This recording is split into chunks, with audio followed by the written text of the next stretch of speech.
RS Bharathi திமுகவுடைய அமைப்பு செயலாளர் செய்தியாளர்களை சந்திக்கிறார். பார்க்குறேன்.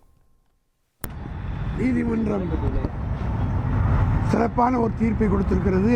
அது மட்டுமல்ல, இந்த அரசாங்கம் செய்த தவறை அவர்கள் பயந்து கொண்டு, காரணம் இன்று காலை நீதியரசர் 12 மணி வரை அவரை கைது செய்யக்கூடாது என்று உத்தரவிட்டிருந்த நேரத்திலும் அதை கணக்கில் கொள்ளாமல் சர்வாதிகார போக்கோடு, திமிர் போக்கோடு காவல்துறையினர் அவரை கைது செய்தது.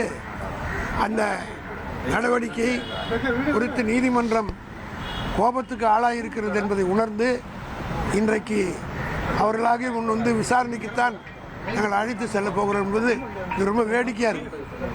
ஒருவரை விசாரிப்பதற்காக இவ்வளவு போலீஸை குவிப்ப வேண்டிய அவசியம்தானா?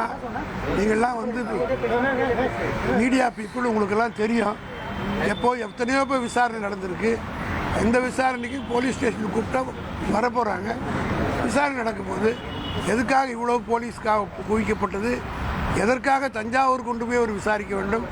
விசாரிக்கிற அதிகாரி இங்கே விசாரிச்சுட்டு போகலாம்ல. ஆக அவர் ஏதோ ஒரு சதி திட்டம் தீட்டினார்கள், ஆனால் அது நிறைவேறவில்லை. அவருடைய எண்ணத்திலே மண் விழுந்தது. நீதிமன்றம் நீதியை நிலைநாட்டி உதயநிதியை இந்த இரவுக்குள் விடுவிக்க வேண்டும் என்று உத்தரவிட்டிருக்கிறது. இது திமுகவுக்கு கிடைத்த மாபெரும் வெற்றி.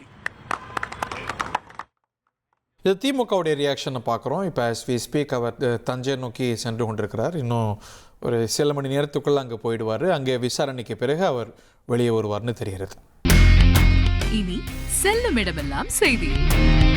தந்தை டிவியின் வாட்ஸ்அப் சேனலை ஃபாலோ பண்ணினா செல்ல இருக்கும் இடமெல்லாம் செய்தி. இதோ QR கோட் இப்பவே ஸ்கேன் பண்ணுங்க, ஃபாலோ பண்ணுங்க.